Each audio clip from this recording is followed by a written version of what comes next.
Dunia digambarkan telah kehilangan para dewa. Manusia tidak lagi bergantung pada kepercayaan, melainkan pada emas dan teknologi arkain yang terus berkembang. Ketergantungan itu perlahan berbalik arah. Manusia yang menciptakan sistem justru terperangkap di dalamnya, hingga akhirnya berada di posisi paling rendah. Mereka berubah menjadi pihak yang dieksploitasi oleh monster. Latar gelap dan megah itu diperkenalkan sebagai konsep dunia sebuah game. Arcane Seoul dipromosikan sebagai fantasi modern dengan nuansa kehancuran total. Sebuah dunia keras yang penuh konflik dan ketimpangan. Kim Jong-soo terlihat sedang memainkan game tersebut di ponselnya. Karakternya bertarung langsung melawan player lain dalam pertempuran sengit. Meski sudah mengerahkan semua kemampuan dan strategi, pertarungan berakhir sepihak. Lawannya menjatuhkannya tanpa kesulitan berarti. Kekalahan itu terasa tidak masuk akal baginya. Jong-soo bereaksi kesal setelah kalah. Emosinya meledak karena hasil pertarungan terasa tidak seimbang. Ia jelas merasa dirugikan oleh sistem permainan. Raut wajahnya menunjukkan frustrasi yang menumpuk. Ia mempertanyakan keadilan game tersebut dan posisinya sebagai pemain gratis. Baginya, sistem ini terasa tidak memberi ruang bagi usaha murni. Lawan yang mengalahkannya justru bersikap santai. Dari sikapnya, jelas terlihat bahwa kemenangan itu bukan hasil perjuangan serius. Perbedaan perlakuan antar pemain terasa semakin nyata. Karakter Jong-soo di dalam game diinjak hingga benar-benar kalah. Adegan itu terasa menghina, bukan sekadar kemenangan biasa. Lawannya memperlakukannya seperti hiburan semata. Jong-soo hanya bisa bergumam pelan setelah semuanya selesai. Amarahnya bercampur lelah dan kecewa. Game itu kembali menegaskan posisinya sebagai pemain lemah. Emosinya akhirnya meledak penuh. Ia meluapkan semua kekesalan terhadap sistem yang mempertemukan pemain biasa dengan pemain berduit. Usaha bertahun-tahun terasa sia-sia dalam satu pertemuan. Setelah amarahnya mereda, Jong-soo mulai menyalahkan dirinya sendiri. Ia merasa bodoh karena terus menghabiskan waktu pada game yang tidak adil. Namun, kebiasaan membuatnya tetap membuka game untuk menyelesaikan tugas harian. Ia melakukan gacha terakhir dengan ekspektasi rendah. Pengalaman sebelumnya membuatnya yakin hasilnya tidak akan berarti. Baginya, ini hanya rutinitas tanpa harapan. Namun hasil gacha kali ini berbeda. Sebuah peti platinum langka muncul di layar ponselnya. Tampilan itu langsung mencuri perhatiannya. Mata Jong-soo langsung melebar. Ekspresinya berubah drastis dari datar menjadi kaget. Ia menyadari ada sesuatu yang tidak biasa terjadi. Layar ponsel menampilkan notifikasi besar yang mencolok. Sistem game secara resmi mengumumkan karakter SSR yang didapatkan. Jong-soo terpaku menatap layar sambil mencerna apa yang baru saja terjadi. Ia menyadari betapa mustahilnya hasil gacha tersebut, apalagi didapat dari free pool. Dalam kepalanya, seluruh statistik dan peluang yang ia hafal selama bermain langsung terlintas. Ia melompat kegirangan tanpa bisa menahan diri. Kekesalan sebelumnya langsung lenyap seketika. Baginya, ini seperti pembalasan atas semua waktu yang telah ia habiskan. Setelah sedikit tenang, pikirannya langsung beralih ke langkah berikutnya. Ia mulai memikirkan cara tercepat untuk memperkuat karakter barunya. Pengalaman bermainnya membuat ia tahu betul efisiensi sistem game ini. Ia menyimpulkan bahwa ada cara instan untuk menaikkan level. Metode ini sering dipakai pemain berduit, dan kini ia bisa melakukannya juga. Rasa iri terhadap para whale akhirnya menghilang. Tanpa ragu, Jong-soo mengekstrak semua karakter lamanya. Karakter-karakter yang dulu sering ia gunakan kini dijadikan bahan peningkatan. Tidak ada sedikit pun penyesalan di wajahnya. Ia menatap ponselnya dengan senyum puas. Statusnya sebagai pemain dengan karakter kuat akhirnya terwujud. Baginya, ini adalah titik balik yang ia tunggu. Saat sedang menyeberang jalan, suasana tiba-tiba berubah. Sebuah truk melaju ke arahnya tanpa tanda melambat. Pengemudinya terlihat tidak sadar akan situasi di depan. Jong-soo menyadari bahaya itu dalam sekejap. Tubuhnya membeku, pikirannya kosong, dan ia hanya bisa pasrah menghadapi apa yang datang. Tidak ada waktu untuk menghindar. Kesadarannya terputus, lalu ia terbangun di tempat yang asing. Lampu terang dan bau khas rumah sakit menyambutnya. Suasana terasa sunyi dan dingin. Ia mencoba bangkit dari ranjang. Kepalanya terasa berat dan pikirannya kacau. Kebingungan langsung muncul saat ia mencoba memahami keadaannya. Rasa nyeri tiba-tiba menusuk kepalanya. Ia meringis dan kembali terdiam. Sensasi itu memicu ingatan yang terpotong-potong. Potongan kejadian sebelum pingsan mulai tersusun. Bayangan truk dan jalanan kembali muncul di pikirannya. Ia mulai menyadari apa yang telah terjadi. Kesimpulan itu membuatnya terkejut. Ia benar-benar mengingat bahwa dirinya tertabrak kendaraan besar.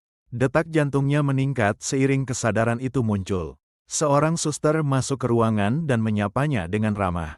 Namun panggilan yang digunakan terasa janggal di telinganya. Jonso langsung merasa ada yang tidak beres. Kebingungan makin menumpuk di benaknya. Ia mempertanyakan mengapa namanya dipanggil dengan sebutan asing. Perasaan tidak nyaman perlahan muncul. Pandangan Jonso tertuju pada papan identitas pasien.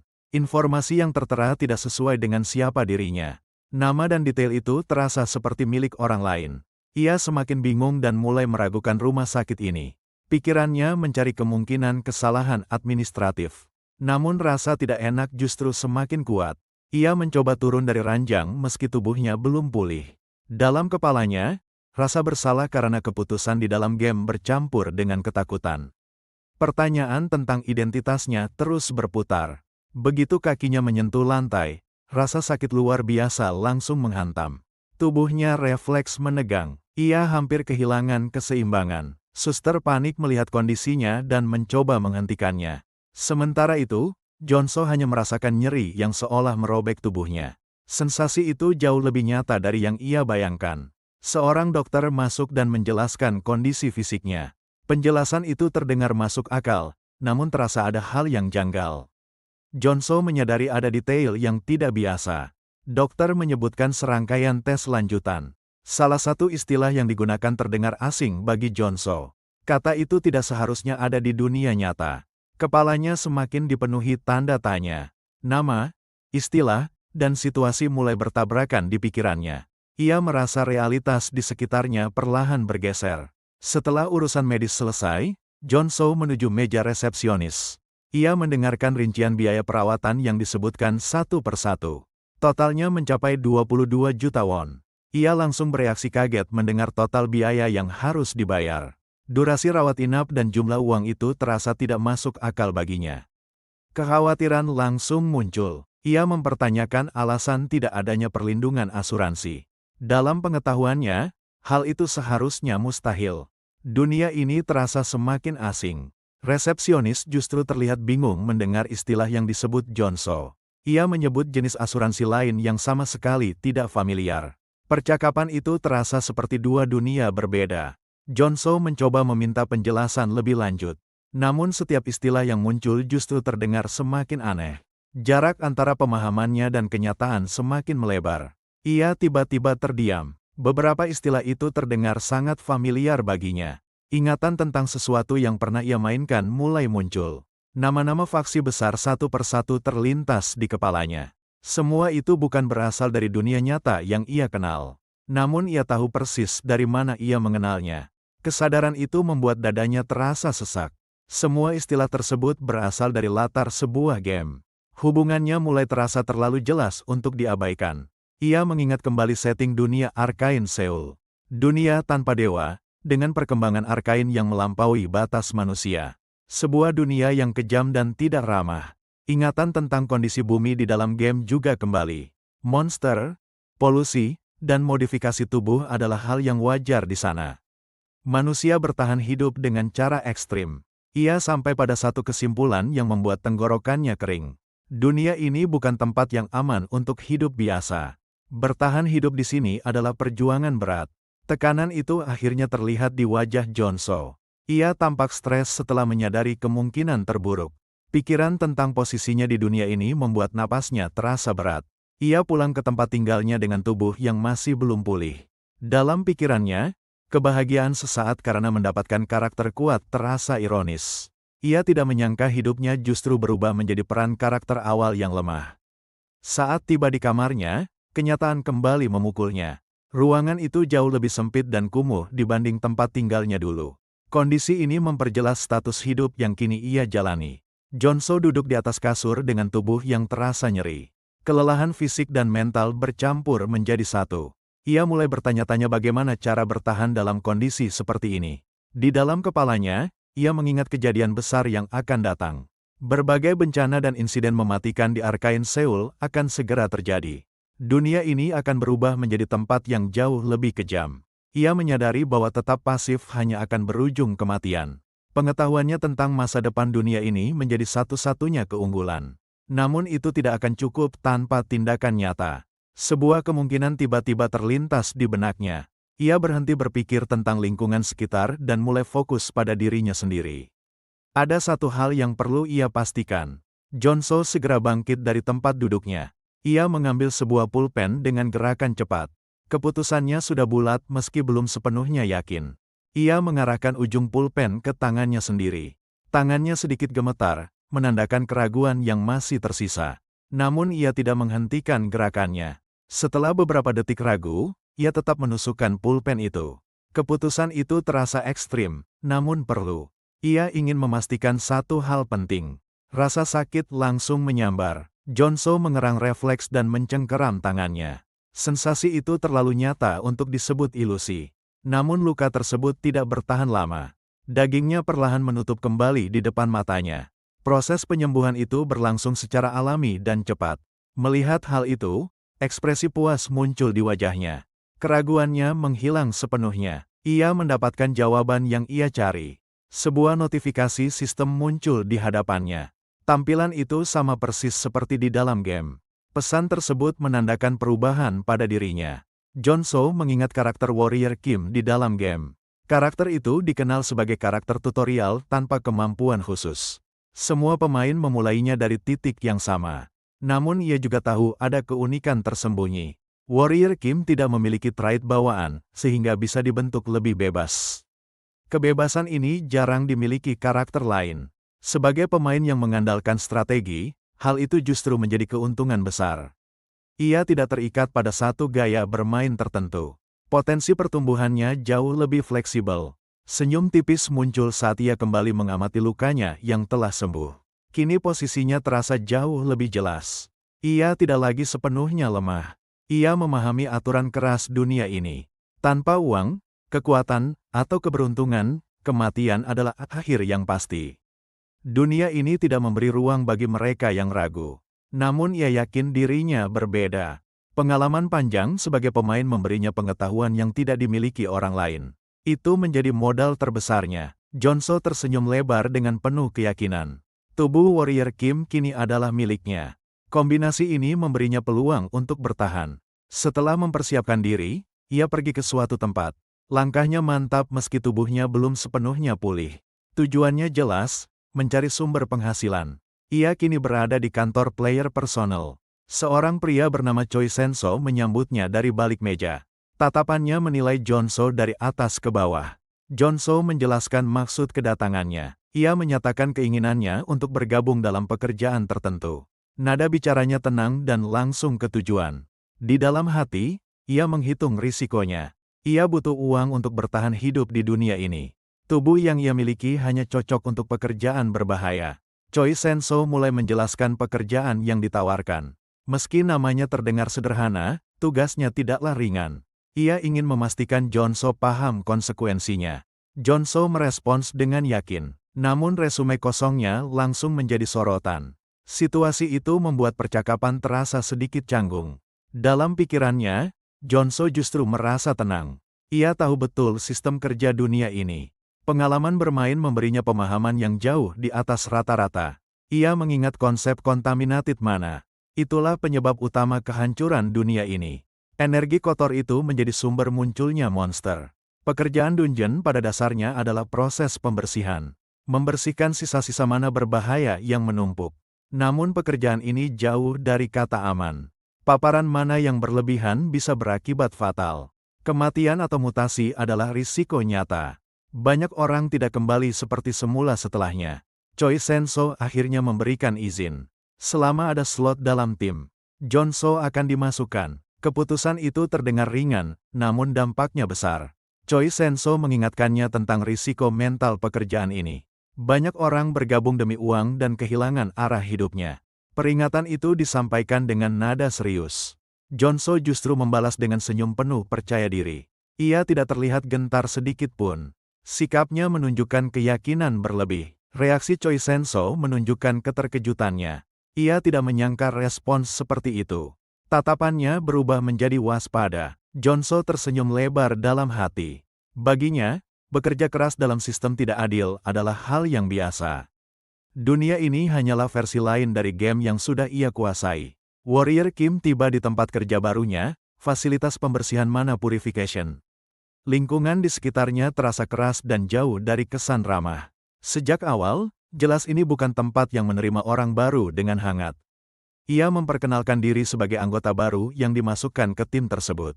Nada bicaranya datar, seolah ia sendiri belum sepenuhnya memahami situasinya. Pemimpin buruh bernama Dir menatapnya dengan ekspresi kesal. Sikapnya langsung agresif, menunjukkan bahwa ia tidak menyukai orang yang terlihat kurang bersemangat. Dir mengeluarkan peringatan keras soal mutasi akibat kontaminated mana.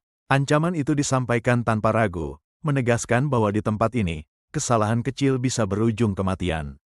Warrior Kim menerimanya tanpa membantah, meski jelas tidak menyukainya. Di dalam pikirannya, ia membandingkan situasi ini dengan pengalaman bermain game. Baginya, sikap seperti ini terasa familiar. Ia memperhatikan tubuh Dir dengan lebih saksama. Warrior Kim menyadari bahwa sosok di depannya adalah karakter R-Rank sebelum Awakening. Detail fisik seperti kaki yang belum termutasi menarik perhatiannya. Seorang anggota tim lain datang menghampiri dan mencoba meredakan suasana. Sikapnya lebih santai, seolah sudah terbiasa dengan perlakuan kasar Dir. Kehadirannya sedikit mengendurkan ketegangan. Anggota itu memperkenalkan dirinya sebagai Hedehog, pekerja berpengalaman dalam membersihkan dungeon. Ia menekankan bahwa tim saat ini kekurangan orang. Bantuan sekecil apapun tetap dibutuhkan. Dir akhirnya melepaskan sikap agresifnya, meski tetap sinis. Ia meragukan kemampuan Warrior Kim dari segi fisik. Baginya, tidak menjadi beban saja sudah cukup. Dir segera mengalihkan fokus ke pekerjaan. Ia menjelaskan target 5 lokasi kontaminated yang harus diselesaikan dalam 4 hari. Tanpa menunggu respon, ia langsung memerintahkan semua orang untuk bergerak. Warrior Kim terlihat kesal dengan perlakuan yang diterimanya. Dalam pikirannya, Dir terasa jauh lebih menyebalkan dibanding versi di dalam game. Hedehog menenangkan Warrior Kim dengan senyum ramah. Ia menjelaskan bahwa sikap kasar Dir hanya di luar saja. Di balik itu, Dir sebenarnya orang yang peduli pada timnya. Warrior Kim menanggapi penjelasan Hedehog dengan singkat. Ia tidak terlalu memikirkannya dan memilih menerima situasi apa adanya. Fokusnya tetap pada pekerjaan yang akan dihadapi. Tim akhirnya tiba di lokasi kontaminated. Bau busuk langsung menyergap begitu mereka mendekat. Lingkungan sekitar terlihat kotor dan tidak sehat, membuat suasana kerja semakin tidak nyaman. Dir bersiap membuka pintu menuju area terdalam. Semua anggota tim langsung bersiaga di posisi masing-masing. Ketegangan meningkat sesaat sebelum kontak pertama dengan monster. Begitu pintu terbuka, monster slime langsung menyerbu keluar. Wujud mereka terlihat tidak stabil. Penuh mana tercemar, jumlahnya cukup banyak untuk level rendah. Seluruh tim segera mengangkat senjata dan membentuk formasi. Gerakan mereka terlihat terlatih, menandakan ini bukan pertama kalinya mereka menghadapi situasi seperti ini.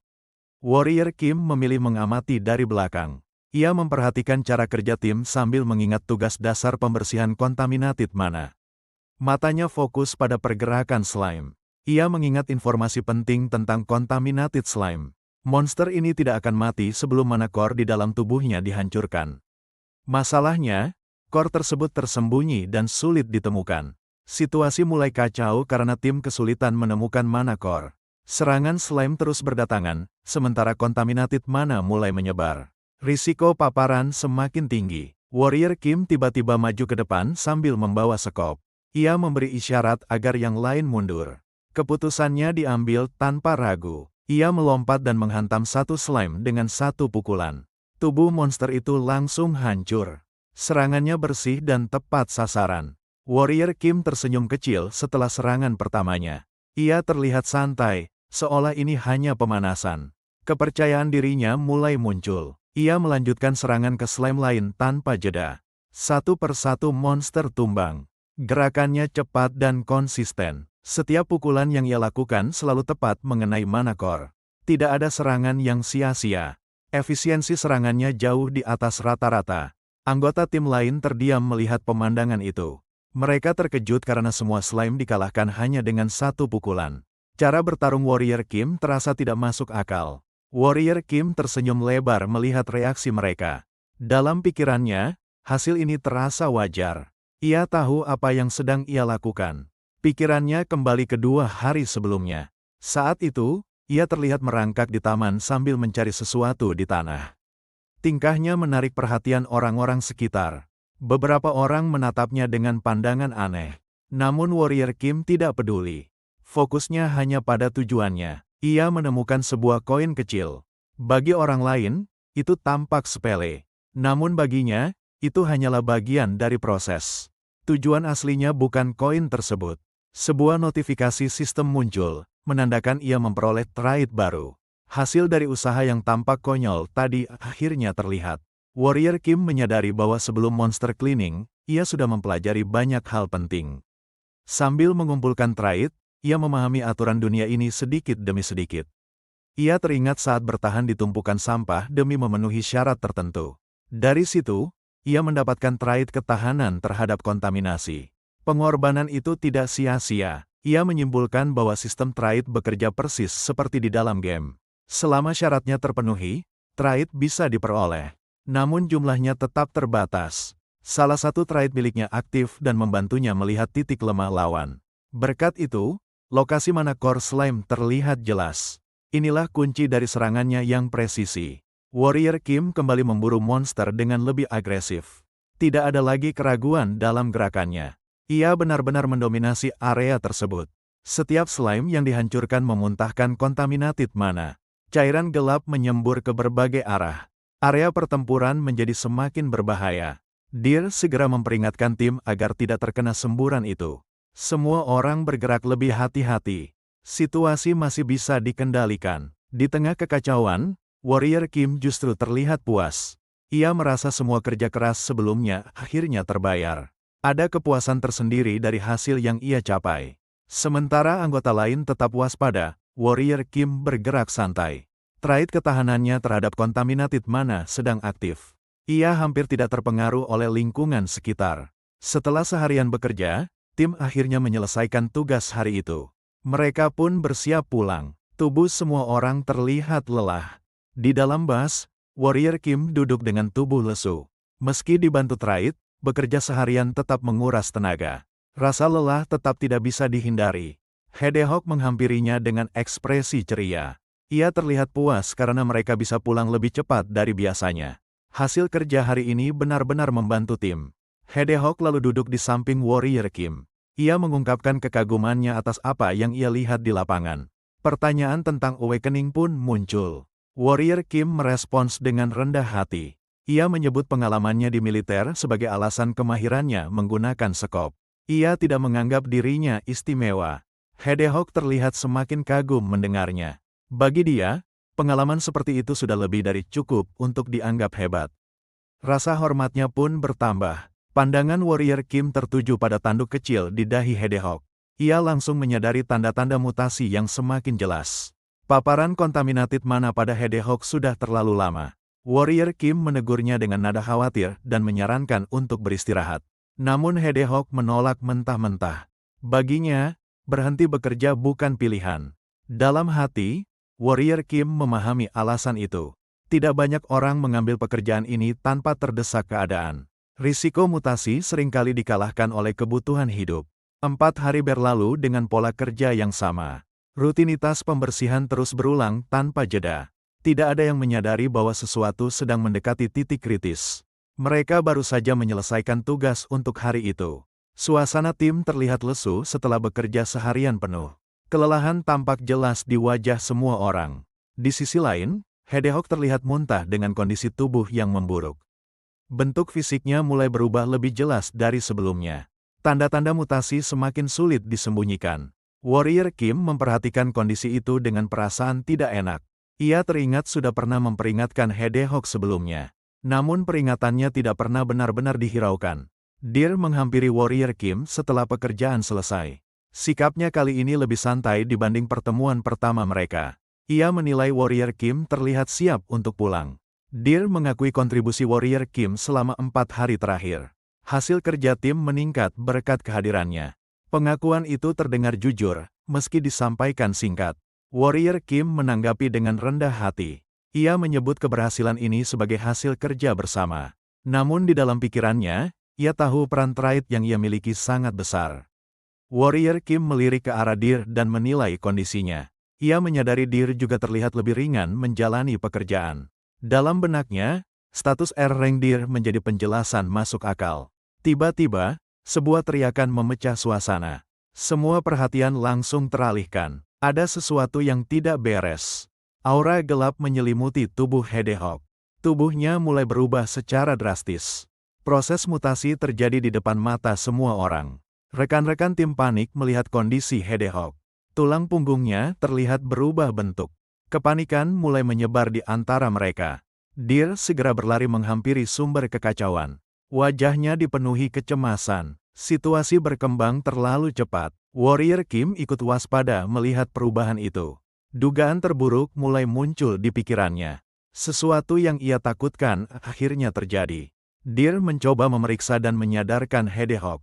Ia berusaha menariknya keluar dari area tersebut. Namun kondisinya sudah di luar kendali. Tiba-tiba terjadi ledakan di sekitar Hedgehog. Debu dan energi menyebar ke segala arah. Semua orang terpaksa menjauh. Tubuh Hedgehog membesar dan berubah menjadi makhluk ganas. Bentuk manusianya hampir sepenuhnya hilang. Mutasi itu selesai. Warrior Kim bersiaga melihat wujud baru Hedgehog. Ia langsung menyadari situasinya menjadi sangat berbahaya. Monster itu bukan lagi rekan kerja. Di dalam hatinya, Warrior Kim menyimpulkan bahwa Hedgehog telah kehilangan kesadarannya. Jika monster itu tidak dikalahkan, mereka semua tidak akan bisa keluar hidup-hidup. Ia menggertakkan gigi sambil mengevaluasi kondisinya sendiri. Semua trait yang ia miliki dikhususkan untuk monster cleaning. Tidak ada satupun yang cocok untuk pertarungan langsung. Warrior Kim menyadari kenyataan pahit itu. Dalam situasi ini, peluang menang hampir tidak ada. Logika manapun mengarah pada satu kesimpulan. Hedgehog menyerang dengan brutal. Tubrukan keras membuat Warrior Kim terpental jauh. Dampaknya terasa sangat mematikan. Warrior Kim terhempas dan sulit bernapas. Perbedaan kekuatan di antara mereka terlalu jauh. Ancaman kematian terasa nyata. Di tengah kondisi kritis itu, notifikasi sistem muncul. Sebuah trait baru diperoleh. Perubahan terjadi di saat yang paling genting. Warrior Kim mencoba bangkit meski tubuhnya sakit parah. Ia menyadari bahwa trait adalah satu-satunya harapan. Menyerah sekarang berarti mati. Ia mulai merombak susunan trait miliknya. Semua dilakukan dengan cepat dan penuh tekanan. Bertahan hidup menjadi satu-satunya tujuan. Warrior Kim memilih trait yang paling berguna untuk kondisi saat ini. Ia fokus pada kekuatan fisik, kontrol mana, dan daya tahan. Keputusan itu diambil tanpa ragu. Ia melengkapi susunan trait dengan kemampuan penyerapan dan generasi mana. Terakhir, ia memasukkan ketahanan terhadap korupsi. Semua pilihan diarahkan pada pertarungan panjang. Dengan susunan baru itu, Warrior Kim kembali berdiri. Meski tubuhnya masih sakit, tekadnya menguat. Ia siap menghadapi monster di depannya. Hedgehog kembali maju dengan tubuh raksasanya. Setiap langkahnya mengguncang tanah. Tekanan yang ia berikan terasa luar biasa. Warrior Kim mengencangkan genggaman pada sekopnya. Kekuatan fisiknya meningkat drastis berkat trait yang aktif. Tubuhnya terasa jauh lebih kuat. Ia melancarkan pukulan keras ke arah Hedgehog. Serangan itu membuat tubuh besar monster tersebut terpental ke udara. Untuk pertama kalinya, serangan itu benar-benar berdampak. Warrior Kim tersenyum tipis melihat hasilnya. Ia menyadari strateginya berhasil. Harapan untuk menang mulai muncul. Namun Hedgehog tidak jatuh begitu saja. Di udara, tubuhnya berputar dengan cepat. Gerakannya sulit diprediksi. Warrior Kim terdiam sesaat melihat manuver itu. Ia tidak mengira monster sebesar itu bisa bergerak seperti itu. Situasi kembali berubah. Hedgehog menggelinding ke arahnya dengan duri-duri tajam. Kecepatannya tinggi dan arahnya langsung mengunci Warrior Kim. Serangan itu terlihat mematikan. Tubuh Hedgehog melambung tinggi, seolah mengambil ancang-ancang. Warrior Kim hanya bisa menatap ke atas. Ia menyadari serangan berikutnya akan jauh lebih berbahaya. Warrior Kim terdiam melihat tubuh Hedgehog melayang di udara. Posisinya buruk dan hampir tidak punya waktu untuk menghindar. Ancaman serangan itu terasa nyata. Hedgehog menghantam Warrior Kim dengan kekuatan penuh.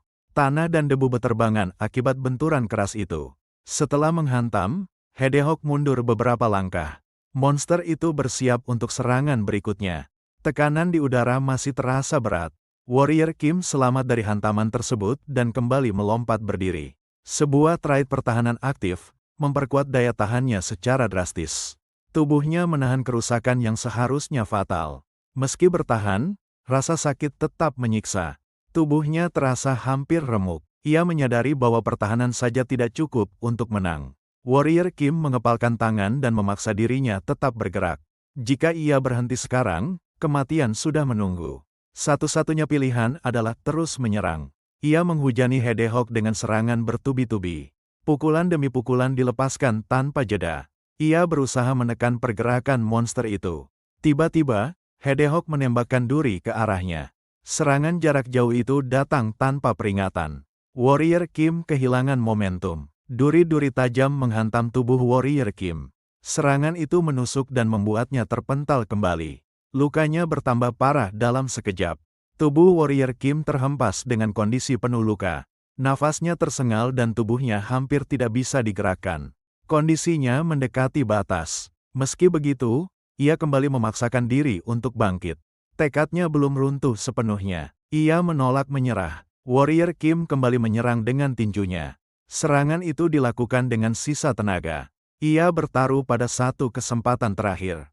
Darah muncrat saat serangan balasan terjadi. Salah satu lengannya hancur akibat benturan. Kerusakan tubuhnya semakin parah. Hedgehog kembali menghantamnya tanpa ampun. Serangan itu benar-benar menghancurkan lengan Warrior Kim. Tubuhnya terlempar dan tidak berdaya. Warrior Kim terjatuh sambil mengerang kesakitan. Tubuhnya nyaris tidak bisa digerakkan. Pertarungan tampak hampir berakhir. Hedgehog mengepalkan kedua tangannya dan bersiap mengakhiri segalanya. Posisi Warrior Kim sangat rentan. Tidak ada jalan mundur. Warrior Kim menggertakkan gigi di tengah keputusasaan. Ia menyadari bahwa dirinya tidak bisa menang dengan cara biasa.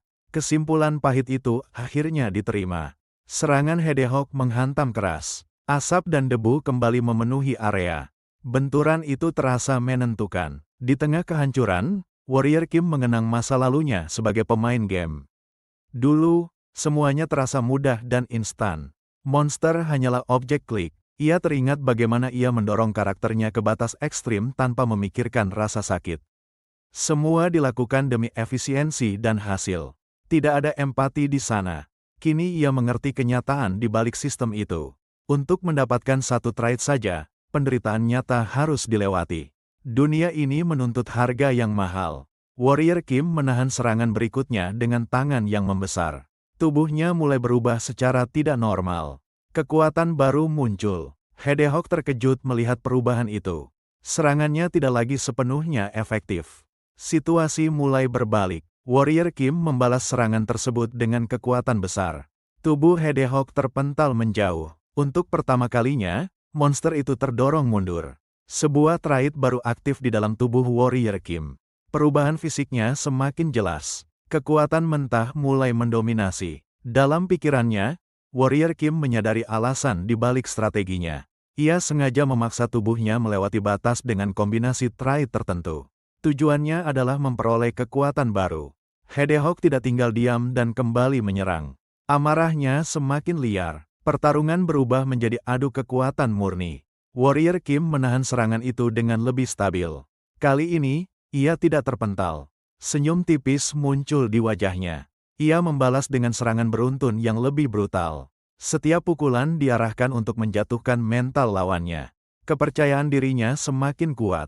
Hedgehog mengeraskan duri di lengannya dan menghantam balik. Serangan itu jauh lebih kuat dari sebelumnya. Dampaknya terasa menghancurkan. Warrior Kim muntah darah akibat hantaman tersebut. Tubuhnya berlubang-lubang dan rusak parah. Ia menyadari Hedgehog belum menggunakan kekuatan penuh sebelumnya. Namun tubuh Warrior Kim mulai beregenerasi dengan cepat. Luka-lukanya menutup secara tidak wajar. Sebuah trait baru kembali diperoleh. Warrior Kim kembali berdiri meski baru saja hampir hancur. Ia merasa tubuhnya terus berkembang seiring penderitaan. Rasa sakit berubah menjadi sumber kekuatan. Mereka kembali saling menghantam tanpa jeda. Pertarungan berubah menjadi duel brutal tanpa strategi halus. Hanya ketahanan yang menentukan. Di kejauhan, Dir akhirnya siuman. Ia kebingungan dengan suara keras di sekitarnya. Perlahan, ia mulai menyadari situasi mengerikan di hadapannya. Dir terdiam melihat pertarungan di depannya. Ia menyaksikan Warrior Kim bertarung langsung melawan mutan dengan kekuatan yang seimbang. Pemandangan itu jauh di luar nalar. Di benaknya, Dir mempertanyakan apa sebenarnya Warrior Kim. Ia tidak melihatnya sebagai manusia biasa lagi. Tidak masuk akal seseorang bisa menandingi mutan seperti itu. Keduanya saling bertukar pukulan keras.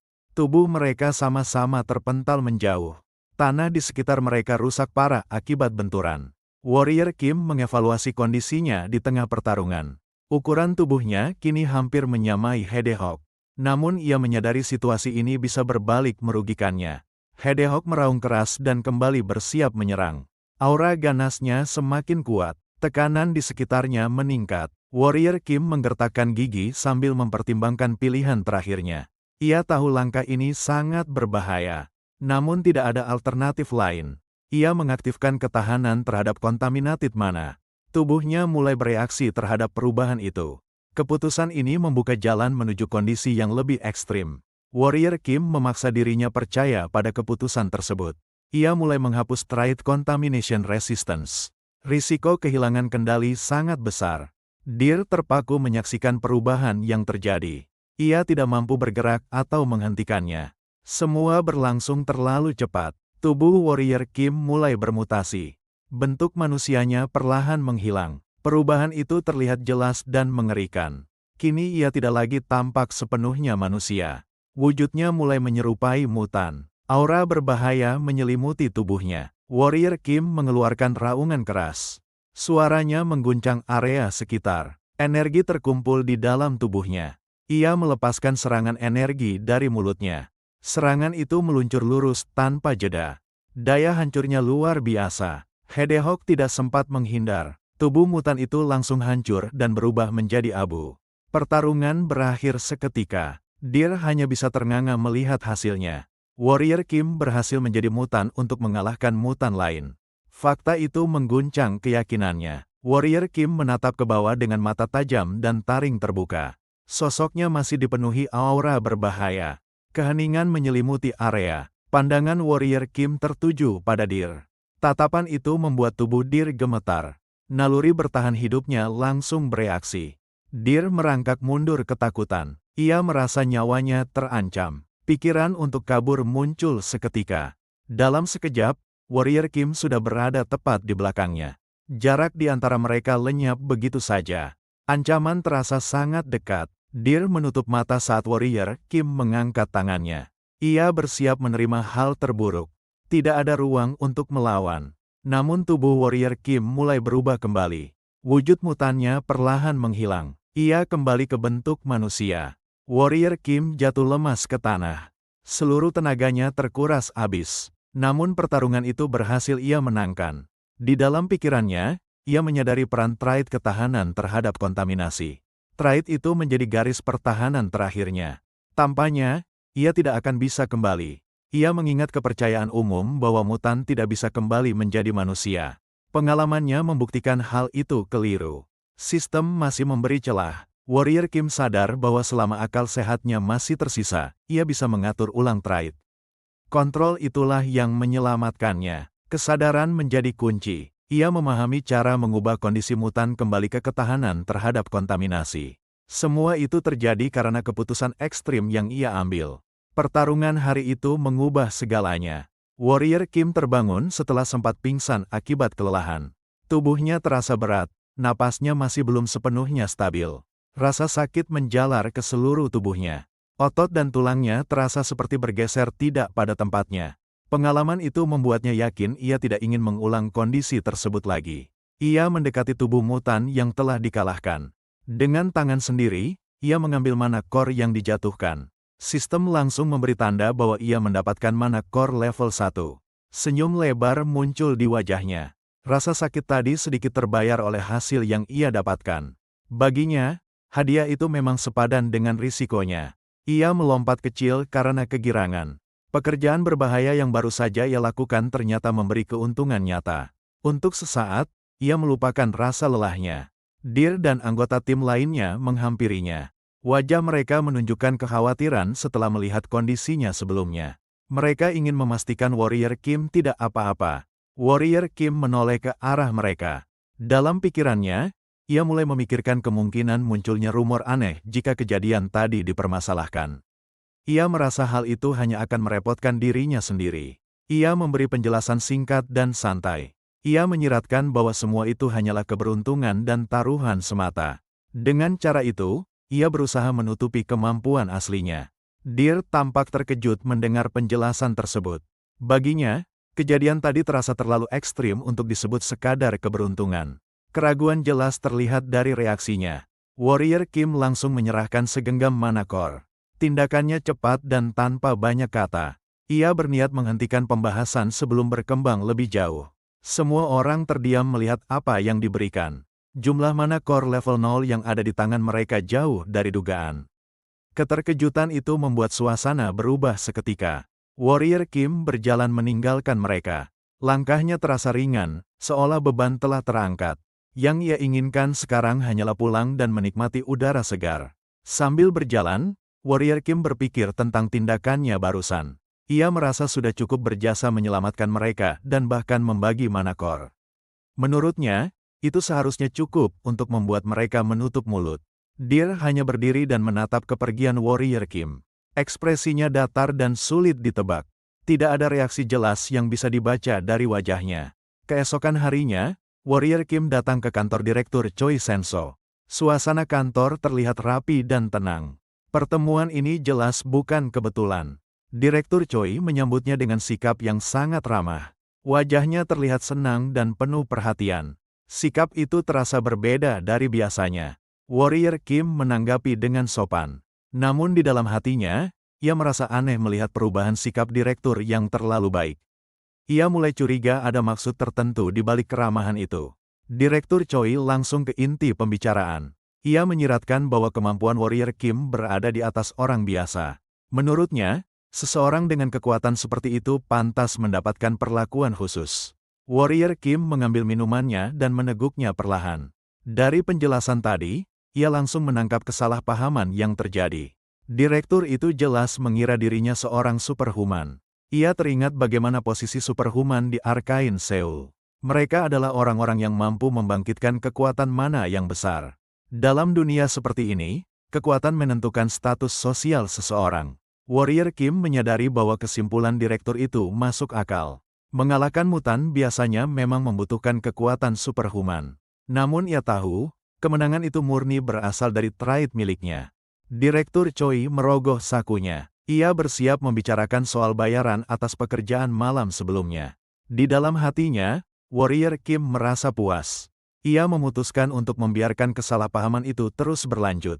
Situasi ini jelas menguntungkannya. Direktur Choi mulai merinci perhitungan pembayaran. Ia menjelaskan jumlah area yang dibersihkan dan potongan yang diambil oleh pihak kantor.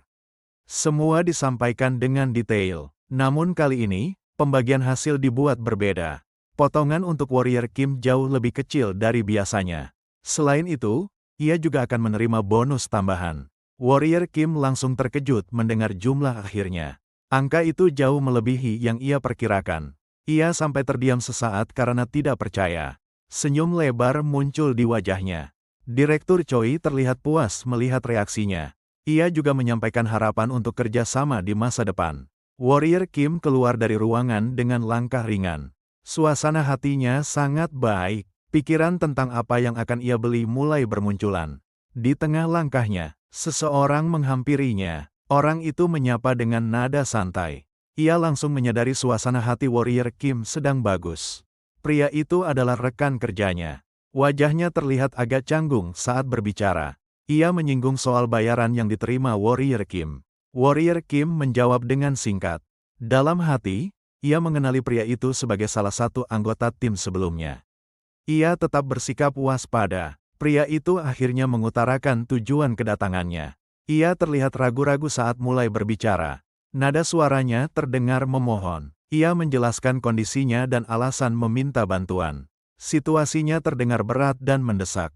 Permintaan itu disampaikan dengan sikap rendah hati. Wajah warrior Kim berubah kurang senang. Dalam pikirannya, membantu orang asing di dunia ini terasa berbahaya. Ia tidak yakin bisa mempercayai siapapun dengan mudah. Ia juga memikirkan kondisi dirinya sendiri. Hidupnya belum stabil dan selalu berada dalam risiko. Kepercayaan adalah sesuatu yang mahal di tempat seperti ini.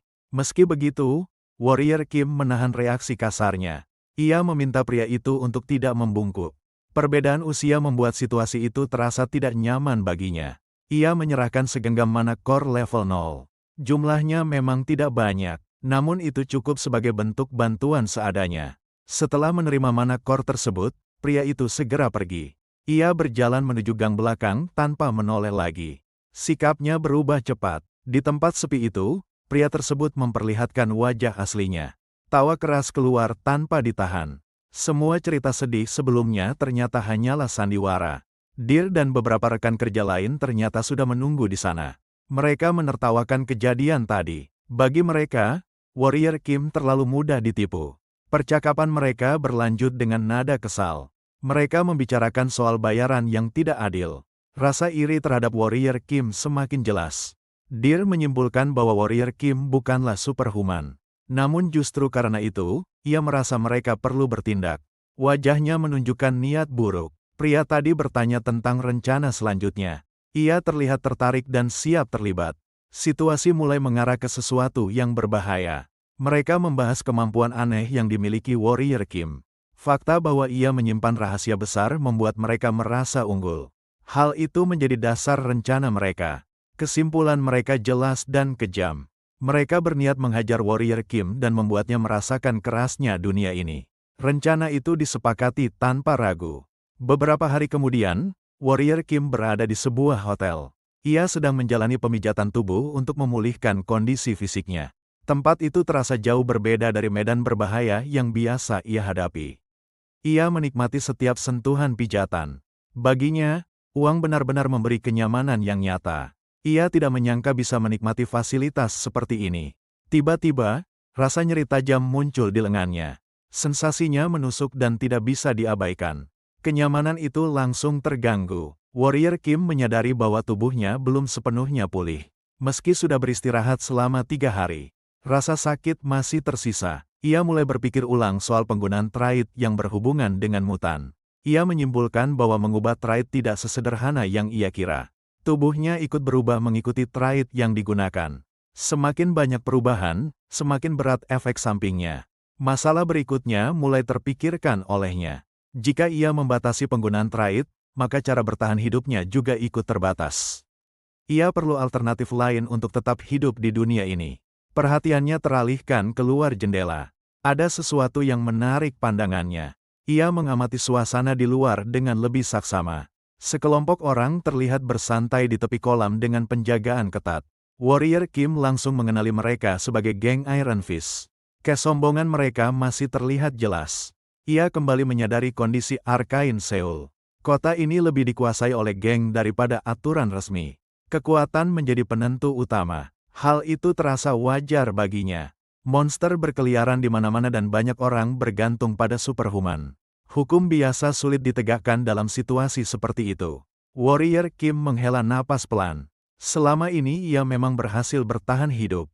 Namun ia tahu, mengandalkan trait saja tidak cukup di tempat berbahaya seperti ini. Senyum perlahan muncul di wajahnya. Ia mulai menyusun rencana baru. Menurutnya, kekuatan tidak hanya datang dari kemampuan, tapi juga dari item. Dengan pikiran itu, Warrior Kim pergi ke sebuah toko. Tempat itu dikenal sebagai lokasi jual beli barang dari monster. Ia berniat memanfaatkan apa yang ia miliki. Penjaga toko menyapanya dan menanyakan keperluannya. Warrior Kim menjelaskan bahwa ia ingin menjual beberapa barang. Pembicaraan berlangsung singkat dan langsung ke tujuan. Penjaga toko memberi peringatan lebih dulu. Toko tersebut tidak menerima barang dengan zero mana core. Aturan itu disampaikan dengan nada tegas.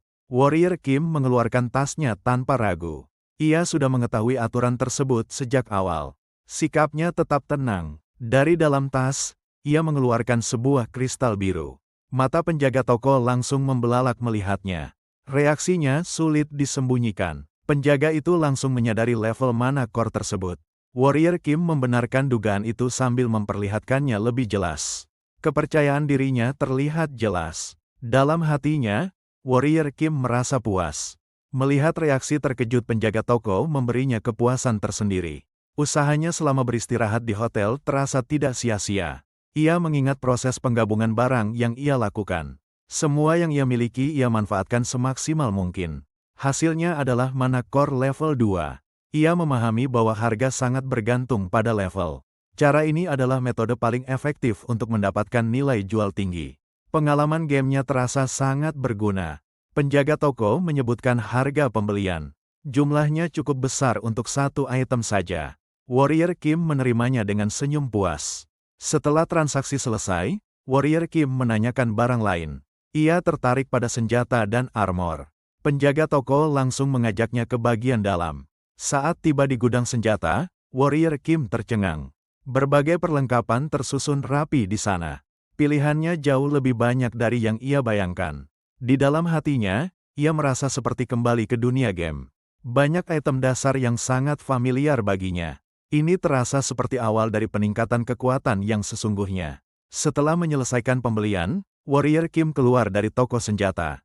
Langkahnya ringan, menandakan persiapan yang ia lakukan berjalan sesuai rencana.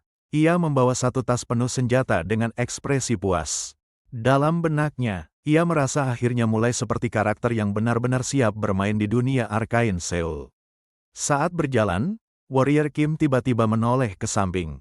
Ada seseorang yang memanggilnya dari arah belakang, membuat langkahnya terhenti sejenak. Seorang wanita mendekatinya dengan wajah terlihat cemas. Gerak-geriknya terburu-buru, seolah sedang berada dalam situasi berbahaya. Ia tampak berharap pada orang pertama yang bisa membantunya. Warrior Kim langsung menolak dengan sikap ragu. Ia tidak menganggap dirinya seorang tentara bayaran dan menyarankan wanita itu mencari orang lain. Nada dan sikapnya menunjukkan ia ingin menghindari masalah. Wanita itu mengeluarkan segepok uang sebagai imbalan. Ia menjelaskan bahwa ada ancaman dari sebuah geng dan membutuhkan perlindungan selama perjalanan. Warrior Kim terdiam, terlihat terkejut dengan jumlah uang yang ditawarkan. Dalam pikirannya, pekerjaan ini terasa seperti misi sederhana dengan bayaran tidak masuk akal. Ekspresinya berubah menjadi lebih bersemangat. Ia memutuskan untuk menerima, dengan alasan tidak bisa membiarkan seseorang berada dalam bahaya. Setelah itu, Warrior Kim mengikuti wanita tersebut. Mereka berjalan melewati gang yang mulai sepi, jauh dari keramaian jalan utama. Suasana sekitar perlahan terasa tidak nyaman. Wanita itu memberi isyarat bahwa mereka sudah hampir sampai. Ia mengajak Warrior Kim masuk lebih dalam ke area tersebut. Lingkungan sekitar tampak semakin sempit dan tertutup. Warrior Kim mulai merasa ada yang tidak beres. Tempat yang mereka masuki terlalu sunyi dan jauh dari area wajar untuk sebuah penginapan. Ia mulai mempertanyakan alasan wanita itu berada di lokasi seperti ini. Wanita itu tiba-tiba berlari dan berbelok ke arah lain. Gerakannya cepat, seolah sudah hafal jalur tersebut. Ia memberi isyarat agar Warrior Kim segera mengikutinya. Meski ragu, Warrior Kim tetap mengikuti dari belakang. Ia menjaga jarak sambil mengamati sekitar. Kewaspadaannya perlahan meningkat. Lingkungan sekitar semakin gelap dan sepi. Lampu jalan hampir tidak ada, membuat jarak pandang semakin terbatas. Suasana terasa menekan. Warrior Kim kesulitan melihat dengan jelas. Kegelapan membuatnya kehilangan orientasi sesaat. Ia menyadari posisinya mulai berbahaya. Tiba-tiba sebuah notifikasi sistem muncul. Sebuah trade baru didapatkan secara tidak terduga. Perubahan terjadi tepat di saat ia membutuhkannya. Dengan kemampuan baru itu, pandangannya menjadi jelas di dalam gelap. Warrior Kim terkejut namun segera memahami manfaatnya. Situasi yang sebelumnya berbahaya kini bisa ia kendalikan. Wanita itu berhenti dan berbalik sambil tersenyum. Ia langsung menodongkan pistol ke arah Warrior Kim. Sikapnya berubah total dari sebelumnya. Warrior Kim langsung siaga. Pikirannya dipenuhi pertanyaan tentang identitas wanita tersebut. Ia menyadari bahwa ini adalah jebakan yang disengaja. Seseorang muncul di belakang Warrior Kim. Sosok itu berdiri santai dengan senyum licik. Kehadirannya memperparah situasi. Warrior Kim terkejut saat mengenali sosok itu sebagai rekan kerjanya sendiri. Fakta bahwa ia terlibat membuat pengkhianatan ini terasa lebih pahit. Kepercayaan yang ia miliki runtuh seketika. Ia mengamati sekeliling dengan cepat. Warrior Kim mencoba memahami alasan di balik situasi ini. Tidak ada jawaban yang masuk akal di kepalanya. Deer menunjukkan sikap merendahkan tanpa alasan jelas. Ucapannya dipenuhi ejekan dan penghinaan. Tidak terlihat niat untuk bernegosiasi. Tanpa menunggu lebih lama, Warrior Kim langsung berlari. Ia memilih bertindak daripada terus terpojok. Insting bertahannya mengambil alih. Deer bereaksi dengan marah melihat Warrior Kim kabur. Ia merasa diremehkan dan dipermalukan. Ia segera meminta yang lain menghentikannya. Wanita itu menembak tanpa ragu. Tidak ada peringatan atau keraguan dalam tindakannya. Suara tembakan memecah keheningan gang. Peluru mengenai punggung Warrior Kim. Tubuhnya tersentak keras akibat benturan. Rasa sakit langsung menjalar. Ia terjatuh ke tanah dan tidak bergerak. Tubuhnya tergeletak di gang gelap. Situasi tampak seolah sudah berakhir. Deer menunjukkan ekspresi kesal. Ia tidak puas dengan hasil tembakan tersebut. Rencananya tidak berjalan sesuai harapan. Wanita itu menilai situasi secara dingin. Deer mulai menyadari kemungkinan terburuk. Mereka menganggap Warrior Kim sudah mati. Wanita itu membicarakan nilai mayat Warrior Kim. Ia melihatnya sebagai barang dagangan, bukan manusia. Deer menyesali keputusan membunuhnya terlalu cepat. Rekan mereka yang lain mendekat. Ia berniat mengambil tas dan perlengkapan Warrior Kim. Situasi terasa semakin tidak manusiawi. Deer mengizinkan mereka melakukannya, namun perhatiannya tiba-tiba teralihkan. Ada sesuatu yang terasa aneh. Tubuh Warrior Kim menghilang begitu saja. Tidak ada tanda-tanda keberadaannya. Gang itu mendadak kosong. Mereka semua terkejut. Kepanikan mulai muncul karena situasi di luar dugaan. Tidak ada yang mengerti apa yang baru saja terjadi. Lampu-lampu di sekitar mereka tiba-tiba pecah. Area itu langsung tenggelam dalam kegelapan total. Ketegangan meningkat drastis. Sesuatu menyerang dari dalam gelap. Salah satu dari mereka terhempas tanpa sempat bereaksi. Mereka menjadi semakin waspada. Ketakutan mulai menguasai pikiran masing-masing. Tidak ada yang berani bergerak sembarangan. Deer mulai menyadari kemungkinan yang paling ia takuti. Pikiran bahwa Warrior Kim masih hidup muncul di benaknya.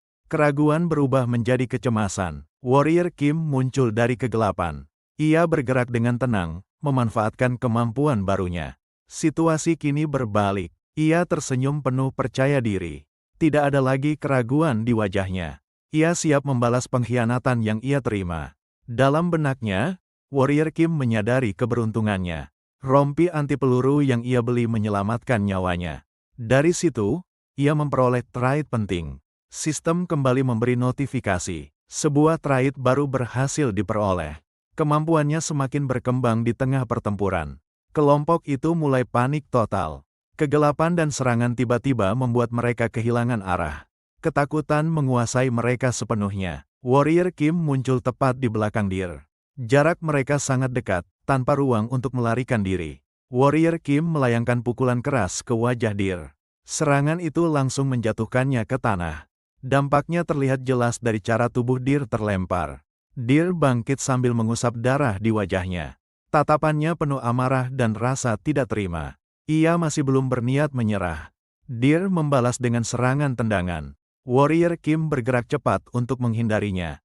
Keduanya mulai saling menguji kecepatan. Warrior Kim tetap tenang saat menghadapi serangan itu. Ia menegaskan sikapnya tanpa menunjukkan rasa ragu. Ketegangan di antara mereka semakin meningkat. Ia kembali menghantam wajah Deer dengan keras. Pukulan itu dilancarkan tanpa jeda. Deer kembali terdorong mundur. Warrior Kim bersiap menginjak Deer yang terjatuh. Posisi itu berpotensi mengakhiri pertarungan dengan cepat. Ia berniat memastikan Deer tidak bangkit lagi. Tiba-tiba tembakan kembali dilepaskan dari kejauhan. Wanita itu muncul lagi dan menyerang tanpa peringatan. Fokus Warrior Kim langsung terpecah. Wanita itu berteriak memastikan kondisi Deer. Nada suaranya menunjukkan kepanikan sekaligus kekhawatiran. Situasi menjadi semakin kacau. Peluru mengenai tangan Warrior Kim. Rasa sakit langsung menjalar dan membuatnya terhenti sesaat. Ia menyadari kesalahan kecil yang baru saja ia buat. Warrior Kim memahami kenyataan pahit di dunia ini. Ancaman terbesar tidak selalu datang dari monster. Manusia justru sering menjadi yang paling berbahaya. Ia mengepalkan tangannya dengan emosi yang tertahan. Kesadaran bahwa dirinya terlalu naif muncul dengan jelas. Kepercayaan buta yang ia miliki mulai runtuh. Warrior Kim mengangkat pistolnya. Keputusan kali ini diambil tanpa ragu. Ia bersiap mengakhiri konflik dengan caranya sendiri. Ia menembak lengan wanita itu dengan tepat. Serangan itu langsung melumpuhkannya. Tidak ada ruang bagi belas kasihan. Tanpa berhenti, Warrior Kim menembak bahu rekan mereka yang lain. Tembakan itu mengenai sasaran dengan akurat. Keduanya terjatuh sambil menahan rasa sakit. Mereka tidak lagi mampu melanjutkan perlawanan. Situasi mulai berpihak pada Warrior Kim. Warrior Kim menoleh ke arah Deer yang masih ada di dekatnya. Ia mempertimbangkan untuk menghabisinya demi berjaga-jaga. Ancaman belum sepenuhnya berakhir. Tiba-tiba Deer menerjang dengan kecepatan tinggi. Gerakannya jauh lebih cepat dari sebelumnya. Serangan itu datang tanpa peringatan. Deer melancarkan tendangan keras. Warrior Kim berhasil menghindar tepat waktu. Jarak di antara mereka kembali terbuka. Warrior Kim memperhatikan perubahan pada kaki Deer. Bentuk dan gerakannya terlihat tidak normal. Ia menyadari ada sesuatu yang telah berubah. Aura Deer terlihat berbeda dari sebelumnya. Tekanan yang dipancarkan terasa jauh lebih kuat. Perubahan itu menandakan peningkatan kekuatan drastis.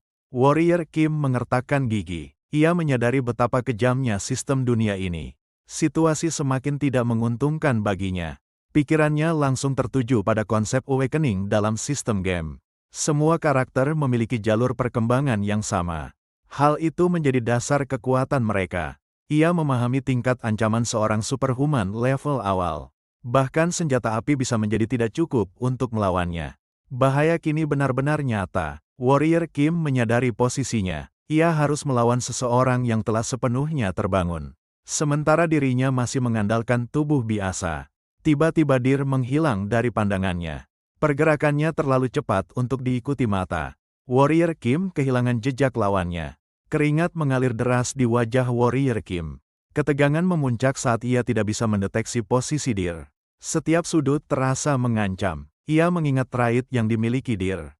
Informasi itu muncul di benaknya secara otomatis. Pemahaman ini menjadi kunci bertahan hidup. Penjelasan mengenai kemampuan Deer terlintas jelas. Kemampuan itu memungkinkannya bergerak bebas dengan bantuan elastisitas kaki. Mobilitasnya menjadi senjata utama. Deer berlari di dinding dengan kecepatan tinggi. Ia memanfaatkan lingkungan sekitar sebagai jalur serangan.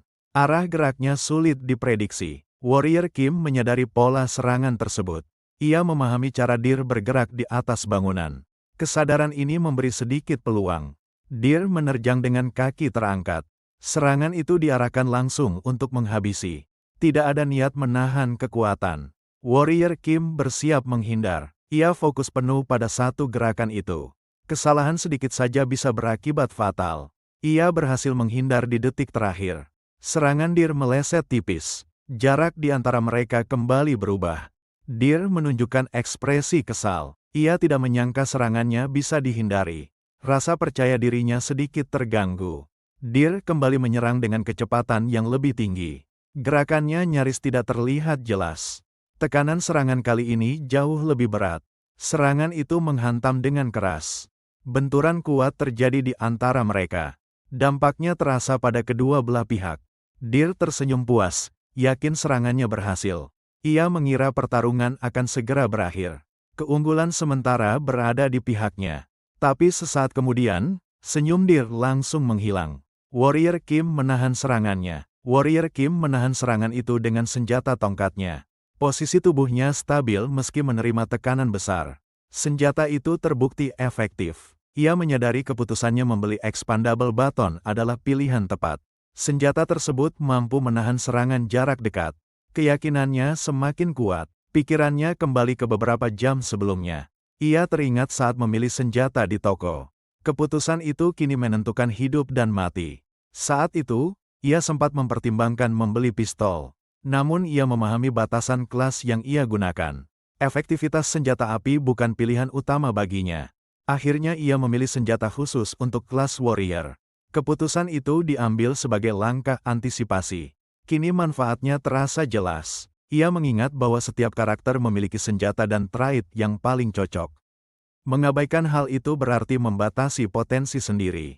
Warrior Kim mendorong Deer hingga mundur. Ia menyadari strategi yang harus digunakan. Pertarungan jarak dekat adalah kunci kemenangan. Ia menghantam Dir dengan senjata tongkatnya. Serangan itu mengenai sasaran dengan keras. Momentum mulai berpihak padanya. Sistem memberikan notifikasi trait baru. Sebuah kemampuan ofensif berhasil diperoleh. Kekuatan serangannya meningkat. Warrior Kim tersenyum puas. Ia menyadari ini adalah trait khusus kelas pertamanya. Kepercayaan dirinya meningkat drastis. Ia melancarkan rentetan serangan bertubi-tubi. Gerakannya cepat dan terarah. Setiap pukulan menekan Dir tanpa henti. Dir terus berusaha menghindar. Gerakannya masih cepat, namun mulai tertekan. Ruang geraknya semakin sempit. Dir bersiap melancarkan tendangan kuat. Energi serangan itu terasa berbeda dari sebelumnya. Ini adalah upaya terakhir untuk membalikkan keadaan. Warrior Kim melihat celah di antara mereka. Ia ragu sesaat, namun tahu tidak boleh berhenti sekarang. Keputusan harus diambil dalam sekejap. Ia memilih menerima serangan sambil menyerang balik. Risiko besar diambil demi keuntungan posisi. Tekadnya terlihat jelas. Keduanya sama-sama mengerang kesakitan. Benturan itu melukai kedua pihak. Pertarungan memasuki tahap penentuan. Senjata Warrior Kim kini dilapisi aura biru. Sistem kembali bereaksi terhadap kondisinya. Perubahan kekuatan terjadi di tengah pertarungan. Warrior Kim tersenyum penuh kepuasan. Kombinasi trait yang ia dapatkan sangat ideal untuk tahap awal. Strateginya terbukti berhasil. Ia menghujani Dir dengan serangan beruntun tanpa memberi celah. Ritme serangan semakin cepat. Dir mulai kewalahan. Tubuh Dir penuh luka dan goyah. Kekuatannya terus terkikis. Ia tidak lagi mampu melawan dengan efektif. Warrior Kim menusuk Dir dengan serangan terakhir. Gerakannya tegas dan tanpa ragu. Pertarungan mencapai akhir. Dir terjatuh dan tidak bergerak lagi. Nyawanya berakhir di tempat itu. Ancaman utama akhirnya lenyap. Warrior Kim berteriak di tengah hujan yang mulai turun. Rasa lega dan kemenangan bercampur jadi satu. Ia berhasil melampaui batasnya. Tiba-tiba aura merah menyelimuti tubuhnya. Tekanan energi terasa sangat kuat. Perubahan besar mulai terjadi. Ia menahan rasa sakit yang menjalar ke seluruh tubuh. Sensasi aneh memenuhi dirinya dari dalam. Sesuatu sedang berkembang. Tubuhnya terasa seperti akan meledak. Energi yang terkumpul hampir tak tertahankan. Ia menyadari apa yang akan terjadi. Ledakan besar terjadi di sekitarnya. Debu dan energi menyebar ke segala arah. Transformasi berlangsung secara brutal. Warrior Kim muncul diselimuti aura emas. Status barunya sebagai superhuman ditampilkan. Level kekuatannya meningkat secara resmi. Ia tersenyum lebar dengan penuh kepuasan. Tujuan besarnya akhirnya tercapai. Rasa pencapaian terasa nyata. Ekspresinya berubah menjadi berlebihan karena kegembiraan. Sikapnya menunjukkan kepercayaan diri yang melonjak. Ia menikmati momen itu sepenuhnya. Warrior Kim bahkan berpose aneh karena terlalu senang. Euforia kemenangan membuatnya lupa situasi sekitar. Ia larut dalam kebahagiaan sesaat. Tiba-tiba seseorang muncul di belakangnya. Kehadiran itu datang tanpa suara. Suasana langsung berubah tegang. Warrior Kim langsung terkejut dan menoleh ke belakang. Kehadiran orang itu sama sekali tidak ia sadari sebelumnya. Nalurinya kembali siaga. Ia langsung mengenali sosok tersebut. Informasi tentang karakter itu muncul di benaknya. Kim Ironfish adalah karakter dengan kelas Reinforcement Soldier. Ia mengandalkan senjata api sebagai senjata utama. Lengan prostetiknya menjadi ciri khas sekaligus sumber kekuatan. Masalah terbesarnya adalah status Kim Ironfish sebagai pemimpin geng Iron Fist. Ia dikenal kejam dan berpengaruh di dunia bawah. Bertemu dengannya berarti masalah besar. Warrior Kim menyadari kesalahannya bertarung di wilayah kekuasaan geng tersebut. Pertarungan sebelumnya jelas menarik perhatian mereka. Situasinya berubah menjadi jauh lebih berbahaya. Kim Ironfish mulai menekan dengan pertanyaan bernada ancaman. Ia menanyakan apakah Warrior Kim mengerti di mana ia membuat kekacauan ini. Sikapnya santai, tapi jelas mendominasi. Warrior Kim menjawab dengan suara bergetar. Ia menjelaskan bahwa serangan itu datang secara tiba-tiba. Tidak ada niat untuk membuat kekacauan. Kim Ironfish mengeluarkan pistol dengan ekspresi dingin. Ia menanyakan dengan nada menekan. Apakah menurutnya geng Iron Fist tidak lebih ditakuti? Warrior Kim diliputi kecemasan. Senjata itu diarahkan padanya tanpa ragu. Ia menyadari satu kesalahan bisa mengakhiri segalanya. Kim Ironvis menodongkan pistol tepat ke dadanya. Ia memperjelas konsekuensi bagi siapapun yang mengganggu gengnya. Situasi benar-benar berada di bawah kendalinya. Warrior Kim terdiam sejenak. Ia memahami bahwa perlawanan langsung bukan pilihan. Otaknya bekerja cepat mencari jalan keluar. Ia menegakkan badan dan mengambil keputusan ekstrim. Tanpa ragu, ia mengarahkan pistol itu ke dadanya sendiri. Tindakannya di luar dugaan semua orang. Warrior Kim menarik pelatuk dan menembak dirinya sendiri. Suara tembakan memecah suasana. Semua orang terkejut dengan tindakan tersebut. Kim Ironvis terkejut melihat apa yang baru saja terjadi. Ia tidak menyangka Warrior Kim berani melakukan hal itu. Situasi keluar dari perhitungannya. Meski tertembak, Warrior Kim masih berdiri. Ekspresinya menunjukkan ia sedang merasakan sesuatu yang berbeda. Tubuhnya belum tumbang. Sistem kembali aktif dan memberikan trait baru. Kemampuan generasi berhasil diperoleh. Luka tembak di tubuhnya perlahan menutup. Rasa sakit masih ada, namun kondisinya membaik. Pemulihan terjadi secara nyata. Kim Ironvis menunjukkan ketertarikan. Ia melihat potensi besar pada Warrior Kim. Ketegangan berubah menjadi rasa penasaran. Warrior Kim menyadari nilai trait yang baru ia peroleh.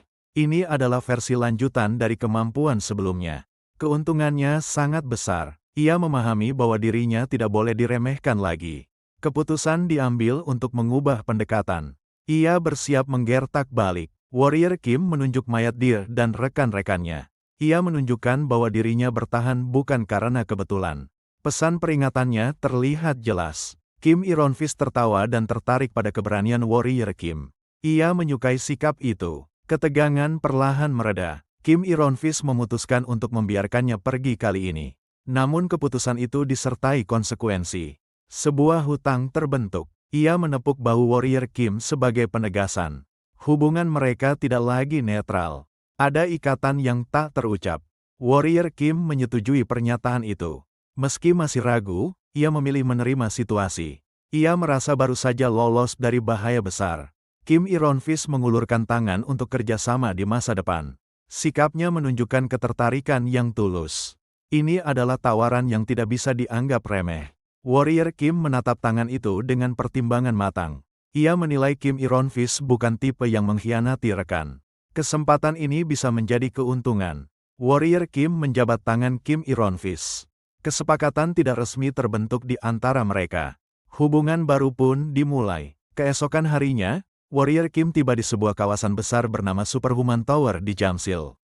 Bangunan itu menjulang tinggi dan langsung memberi kesan berbeda dari tempat-tempat yang pernah ia datangi sebelumnya. Warrior Kim berdiri sejenak, menatap menara itu dengan mata terpaku. Skala dan kemegahannya jauh melampaui bayangannya. Ia benar-benar tidak menyangka bangunan ini akan terasa sedahsyat ini saat dilihat langsung. Ia mengedarkan pandangan ke sekeliling. Lingkungan di sekitar menara terlihat modern, bersih, dan penuh aura kekuatan. Dibandingkan dengan tempat tinggalnya sebelumnya, jaraknya terasa seperti dunia yang berbeda. Seorang pelayan wanita menghampirinya dengan sikap sopan.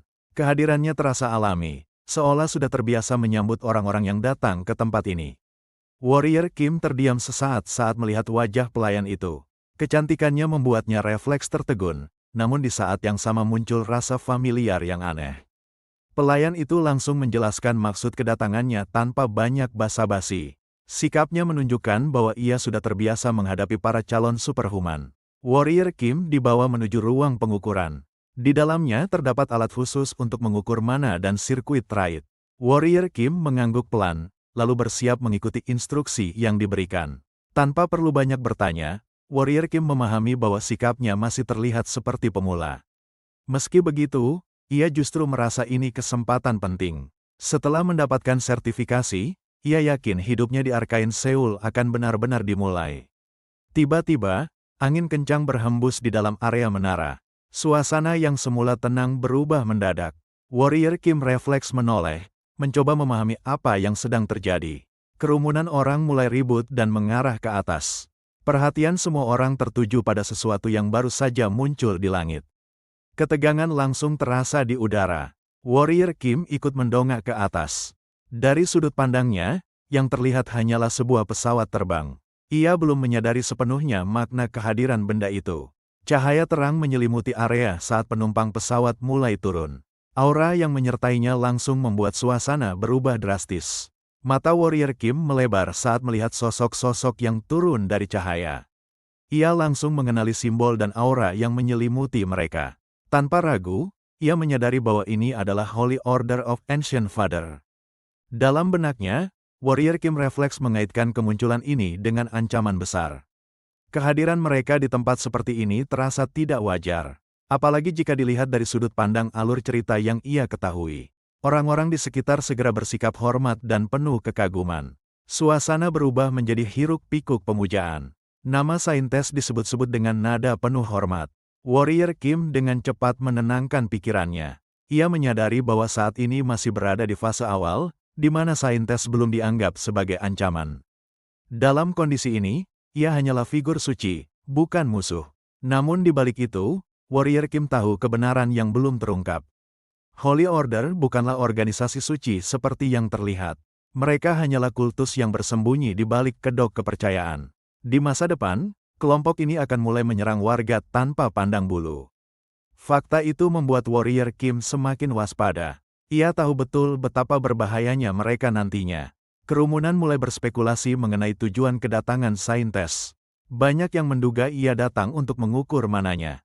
Antusiasme orang-orang semakin meningkat. Saintes berdiri di alat pengukuran. Cahaya terang memenuhi ruangan saat proses dimulai. Energi yang dilepaskan membuat semua orang terdiam. Warrior Kim menyipitkan mata karena silau. Ia heran bagaimana pengukuran mana bisa menghasilkan cahaya sekuat itu. Dari situ saja sudah terlihat perbedaan level yang mencolok. Tak lama kemudian, hasil pengukuran muncul. Ruangan mendadak sunyi sebelum suara tepuk tangan pecah bersamaan. Kekaguman langsung terpancar dari wajah orang-orang. Layar hasil menampilkan detail saintes dengan jelas. Usia, kelas, level mana, dan jumlah traitnya tertera tanpa keraguan. Angka-angka itu menunjukkan betapa luar biasanya ia. Orang-orang tak bisa menyembunyikan keterkejutan mereka. Level dan jumlah trait tersebut dianggap hampir mustahil. Bagi mereka, saintes benar-benar berada di level berbeda. Warrior Kim menahan diri untuk tidak ikut terpukau. Ia tahu betul arti kekuatan level 8 di dunia ini. Kekuatan sebesar itu setara dengan satu kekuatan militer besar. Dalam pikirannya, ia membayangkan kehancuran yang bisa ditimbulkan. Seorang superhuman sekuat itu adalah senjata berjalan. Dan senjata itu suatu hari akan membakar Seoul. Warrior Kim sadar bahwa memperingatkan orang-orang tidak akan ada gunanya. Tanpa bukti, ucapannya hanya akan dianggap omong kosong. Ia tahu dirinya akan dicap sebagai orang gila. Ia segera menyesuaikan komposisi trait miliknya. Warrior Kim memutuskan untuk menyembunyikan potensi aslinya. Ia tidak ingin menarik perhatian yang berlebihan. Saat itulah saintes menoleh ke arahnya. Tatapannya berhenti sejenak, seolah menangkap sesuatu yang janggal. Orang-orang di sekitarnya mulai menyadari perubahan sikap saintes. Mereka bertanya-tanya apakah ada sesuatu yang salah. Saintes melangkah mendekati Warrior Kim. Fokusnya kini sepenuhnya tertuju padanya.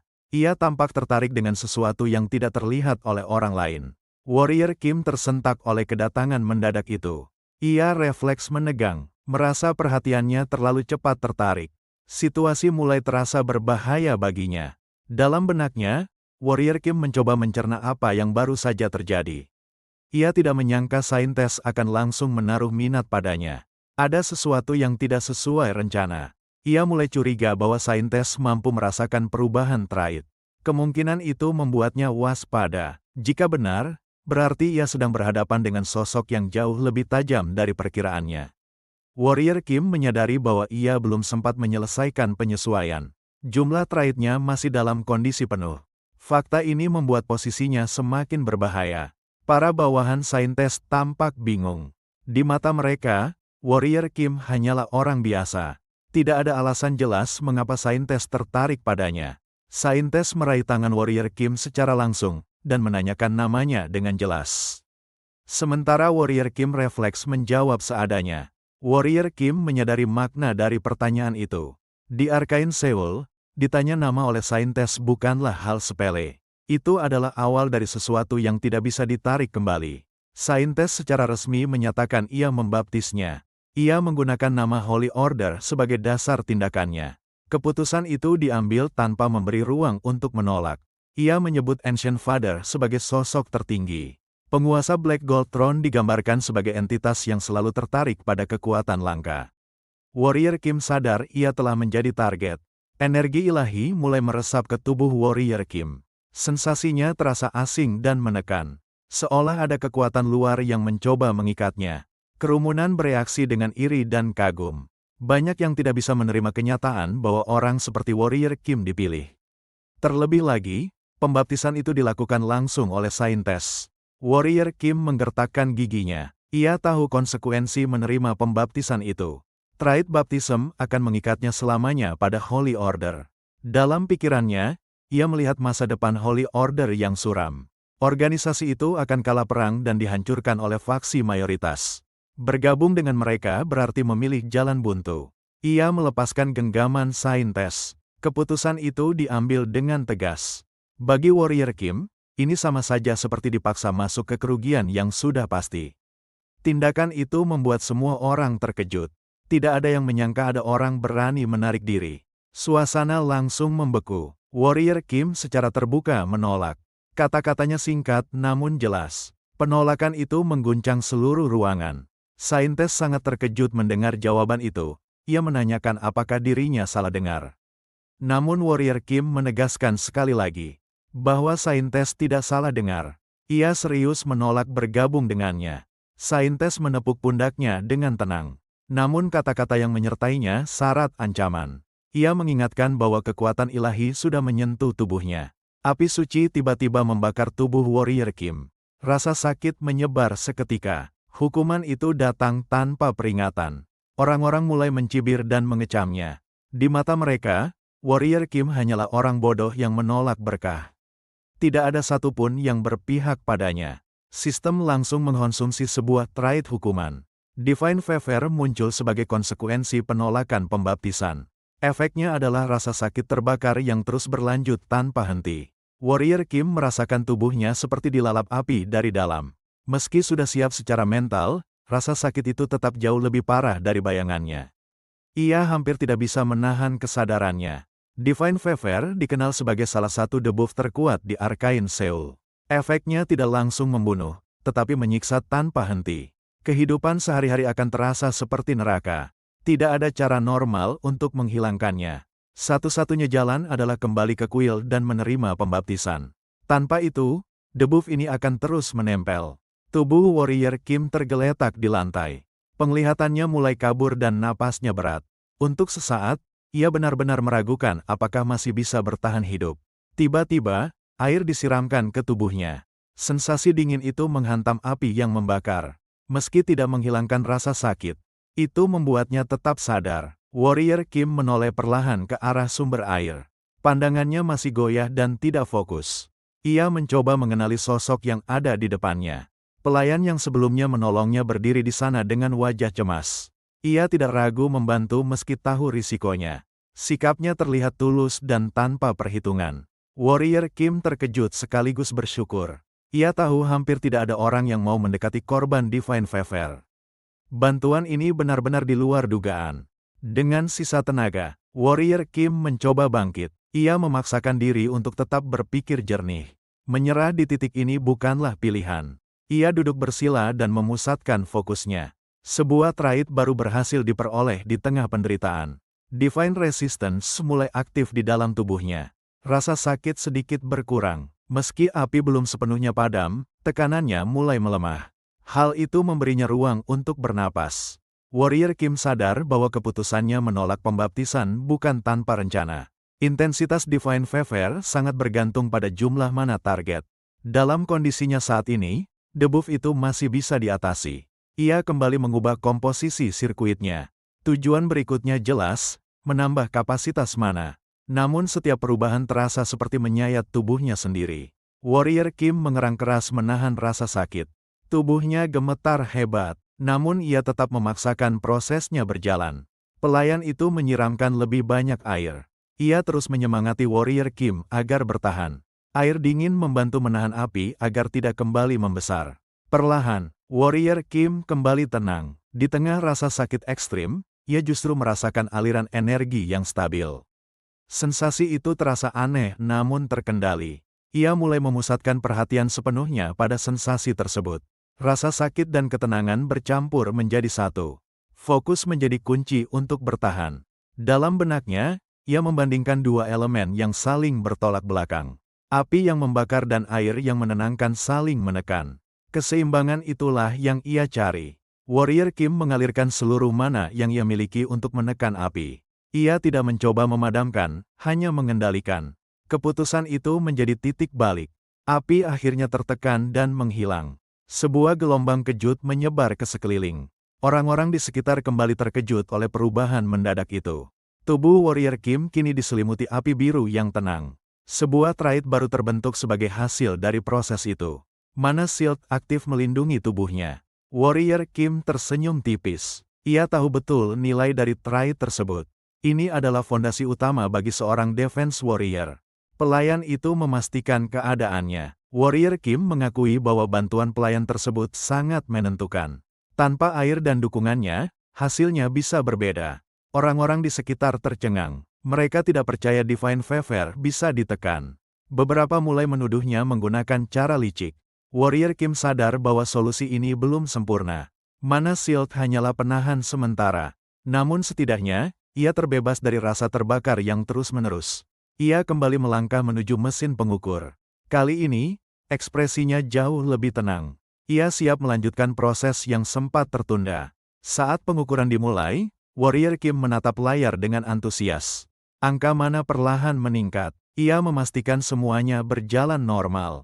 Proses pengukuran akhirnya selesai. Tidak ada gangguan seperti sebelumnya. Warrior Kim terlihat puas. Hasil pengukuran ditampilkan dengan jelas. Identitas, kelas, level mana, dan jumlah trait miliknya tercatat. Semua data menunjukkan kondisi aslinya. Kerumunan kembali gempar. Memiliki 6 trait di level 1 dianggap tidak masuk akal. Mereka menyadari seorang super rookie telah muncul. Warrior Kim menyadari bahwa ia justru menarik perhatian berlebihan. Ia awalnya ingin berkembang diam-diam. Namun keberadaan Mana Shield membuatnya sulit menyembunyikan trait. Pelayan itu memberi selamat dengan tulus. Sepanjang pengalamannya bekerja di sana, ia belum pernah melihat kasus seperti ini. Kekagumannya terlihat jelas. Proses sertifikasi resmi pun dimulai. Warrior Kim hanya menunggu dengan tenang. Tahap terakhir akhirnya tiba. Tak lama kemudian, proses sertifikasi selesai. Warrior Kim menerima tanda pengenal superhuman miliknya. Sejak saat itu, statusnya resmi diakui. Pelayan itu menegaskan bahwa Warrior Kim kini telah resmi menjadi superhuman. Status barunya diakui secara penuh oleh sistem. Ini menandai awal hidup barunya di Arcane Seoul. Warrior Kim tampak sangat puas. Ia mengingat betapa panjang dan sulit proses yang harus ia lewati untuk sampai di titik ini. Sertifikasi ini bukan sesuatu yang ia dapatkan dengan mudah. Pelayan mulai menjelaskan hak-hak khusus bagi superhuman level 1. Namun Warrior Kim menghentikannya dengan santai. Ia menunjukkan bahwa dirinya sudah memahami semua itu. Warrior Kim menjabarkan keuntungan yang dimiliki superhuman secara singkat dan jelas.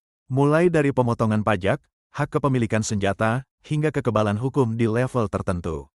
Semua itu terdengar biasa baginya. Pelayan tersebut terlihat terkejut. Ia tidak menyangka Warrior Kim memiliki pemahaman sedalam itu. Kekagumannya terhadap Warrior Kim kembali bertambah. Warrior Kim menanggapi dengan nada bercanda. Ia menyiratkan bahwa dirinya sudah mempelajari dunia superhuman jauh sebelum datang ke sini. Sikap santainya membuat suasana sedikit mencair. Ia melirik ke arah orang-orang yang mulai berkerumun. Dari tatapan mereka, jelas terlihat niat untuk merekrut atau mendekatinya. Warrior Kim tidak ingin membuang waktu menghadapi itu semua. Warrior Kim mencari cara untuk keluar tanpa menarik perhatian. Ia ingin meninggalkan tempat ini dengan tenang. Permintaan itu ia sampaikan secara langsung. Pelayan tersenyum dan mengatakan bahwa jalur alternatif sudah disiapkan. Ucapannya membuat Warrior Kim sedikit terkejut. Ia tidak menyangka pelayan itu sudah memikirkan sejauh itu. Tanpa banyak penjelasan, pelayan mengajaknya pergi. Ia terlihat yakin dan tenang. Warrior Kim pun memilih untuk mengikutinya. Sepanjang perjalanan, Warrior Kim kembali terpukau. Kali ini bukan karena tempat, melainkan karena sosok pelayan itu sendiri. Ada sesuatu yang membuatnya sulit mengalihkan pandangan. Warrior Kim mengikuti pelayan tersebut melalui jalur yang sepi. Ia menyampaikan rasa terima kasihnya dengan tulus. Bantuan ini sangat berarti baginya. Pelayan juga meminjamkannya sebuah stealth cloak. Ia melakukannya tanpa ragu, seolah itu hal yang biasa. Sikapnya terasa alami dan tidak dibuat-buat. Sistem langsung merespons. Sebuah trait baru tercatat telah diperoleh. Stealth aktif tanpa perlu usaha tambahan. Warrior Kim merasa sangat puas. Mendapatkan trait berguna tanpa harus bertarung atau berkorban terasa seperti keberuntungan murni. Pelayan menunjukkan arah menuju pintu keluar. Ia menjelaskan bahwa peraturan membatasi langkahnya sampai di titik itu saja. Setelah ini, Warrior Kim harus melanjutkan sendiri. Warrior Kim menunduk hormat. Ia mengucapkan terima kasih dengan sungguh-sungguh atas semua bantuan hari itu. Pelayan itu membalasnya dengan sikap hangat. Warrior Kim tersenyum saat menatap pelayan pergi. Ia masih sulit percaya ada orang sebaik itu di Arcane Seoul. Pengalaman hari ini benar-benar di luar dugaan. Dalam hatinya, ia bertekad untuk membalas kebaikan tersebut suatu hari nanti. Bukan hanya karena bantuan, tetapi juga karena kesan yang ditinggalkan. Sosok itu terasa istimewa baginya. Ia mengeluarkan kartu nama yang tadi diterimanya. Warrior Kim mencoba mengingat nama yang tertera di sana. Rasa penasaran mulai muncul. Begitu membaca dengan jelas, ekspresinya berubah. Ada keterkejutan yang tidak bisa ia sembunyikan. Nama itu terasa sangat familiar. Ia menatap kartu itu sekali lagi untuk memastikan. Nama Baek Sorin tertera dengan jelas. Tidak ada kesalahan. Pikiran Warrior Kim langsung mengarah pada ingatan dalam game. Baek Sorin dikenal sebagai karakter langka dengan peringkat SSR. Fakta ini membuatnya semakin terkejut. Dalam game, Baek Sorin digambarkan sebagai berserker yang brutal dan menakutkan. Citra itu sangat bertolak belakang dengan sosok yang baru saja menolongnya. Warrior Kim akhirnya mengerti mengapa wajahnya terasa familiar sejak awal. Ia tidak pernah menyangka kepribadian aslinya akan sedemikian berbeda. Kenyataan ini benar-benar di luar ekspektasinya. Ia terdiam, mencoba mencerna semuanya. Dunia yang ia kenal perlahan mulai menyimpang dari alur yang seharusnya. Warrior Kim sadar, sesuatu yang besar sedang berubah.